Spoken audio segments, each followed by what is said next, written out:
थोडासा पुदिना, थोडी कोथिंबीर, थोडंसं आलं आणि 2-3 हिरव्या मिरच्या घ्यायच्या.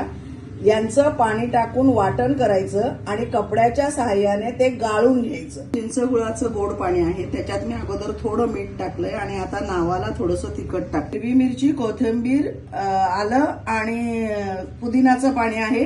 याच्यातही थोडं चवीपुरतं मीठ टाकून घे. हे साधे बारीक शेव आहेत.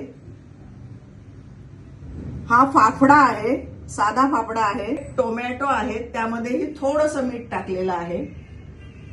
बारीक चिरलेली कोथिंबीर आहे.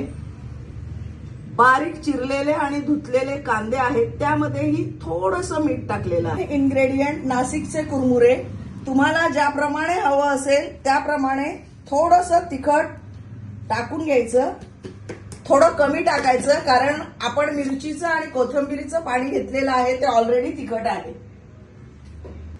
कुरमुऱ्यामध्ये अगोदर शेव टाकायची. तुमच्या आवडीप्रमाणे तुम्ही शेवीचं प्रमाण कमी जास्त करू शकता. त्यानंतर फाफडा टाकायचा. माझ्याकडे थोडासाच होता, तुम्ही भरपूर प्रमाणात टाकू शकता. त्यानंतर चिंच आणि गूळ याचं जे पाणी आपण केलेलं आहे ते तुम्हाला ज्याप्रमाणे आंबट गोड लागत असेल त्या प्रमाणात टाकायचं. ही जी भेळ मी तुम्हाला दाखवते आहे ही ओली भेळ आहे आणि या भेळमध्ये आपण जे सगळे पदार्थ वापरलेले आहेत ते रोजच्या आपल्या जेवणामध्ये किंवा आपल्या स्वयंपाक खोलीमध्ये अवेलेबल असतात असेच आहेत. हे तिखट पाणी लहान मुलं असतील तर तुम्ही मिरचीचा वापर करू नका. फक्त पुदिना, कोथिंबीर आणि आल्यापासून हे तिखट पाणी बनवा.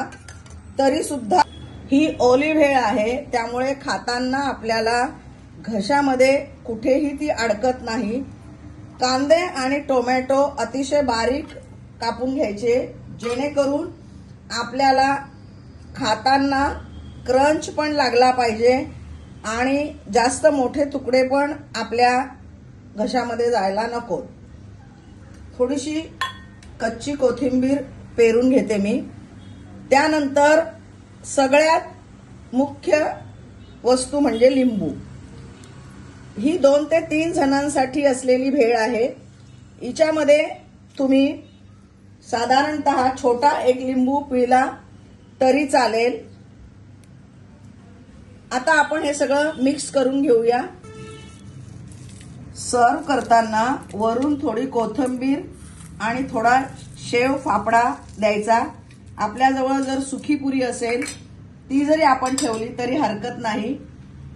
आणि मस्त चटकदार अतिशय चविष्ट अशी भेळ तयार आहे. संध्याकाळच्या वेळी एन्जॉय करा.